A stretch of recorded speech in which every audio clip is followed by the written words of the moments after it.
Princess Leonor arrival in Denmark.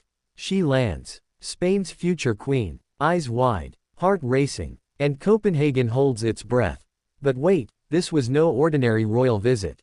No quiet diplomatic handshake. No routine state arrival. Something about this moment felt electric. Because this wasn't just Princess Leonor arriving in Denmark. This was Princess Leonor stepping into history.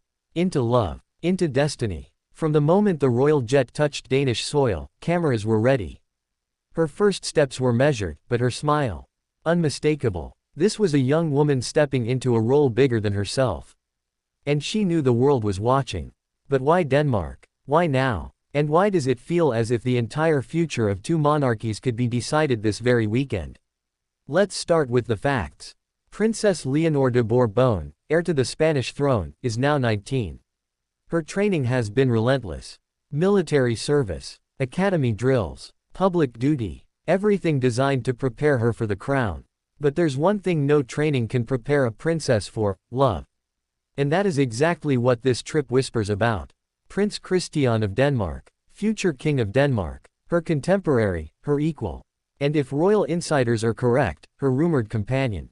For years, speculation has swirled.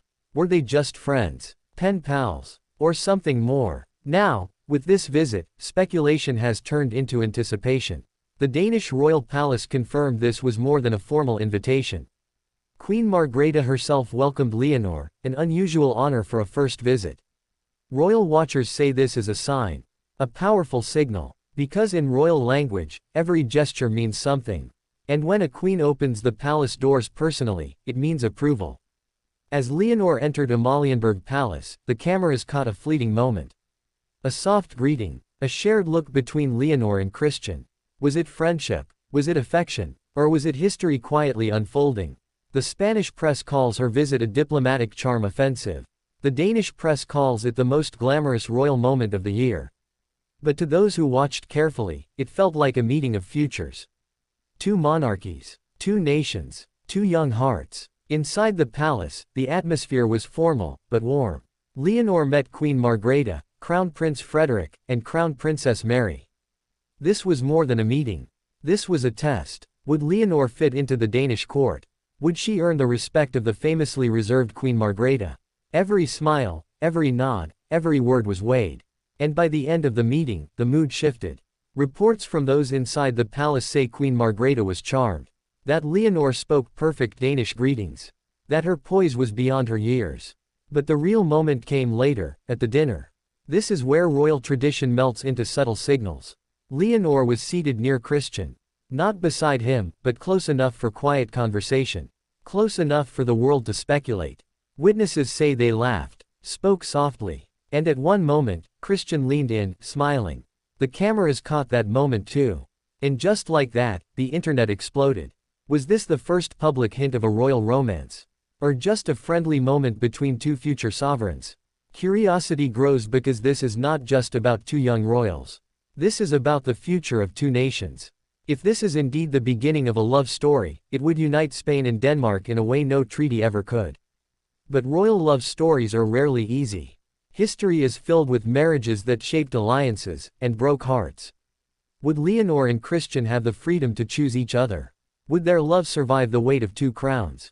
This trip may have provided the first clues. Leonor's schedule was filled with private meetings, walks through Copenhagen, visits to cultural landmarks, and yes, more time with Christian. Each appearance was met with cheers. Crowds lined the streets. Some waved Spanish flags, some Danish flags, but everyone seemed to sense this was not just diplomacy, this was destiny. What struck many was Leonor's confidence. Gone was the shy teenager from years ago. Here stood a poised, articulate young woman, perfectly at ease under global scrutiny. It was as if she had stepped fully into her role as Spain's future queen. And perhaps that's why this visit matters so much. It is not just about whether she and Christian are a couple. It is about showing the world that Leonor is ready. Ready for leadership. Ready for love. Ready for history. As the final evening came, Leonor attended a gala hosted by the Danish royals. She wore a stunning gown, a nod to Danish designers. The symbolism was clear. She was not just visiting, she was blending. Observers say Christian was attentive throughout the evening.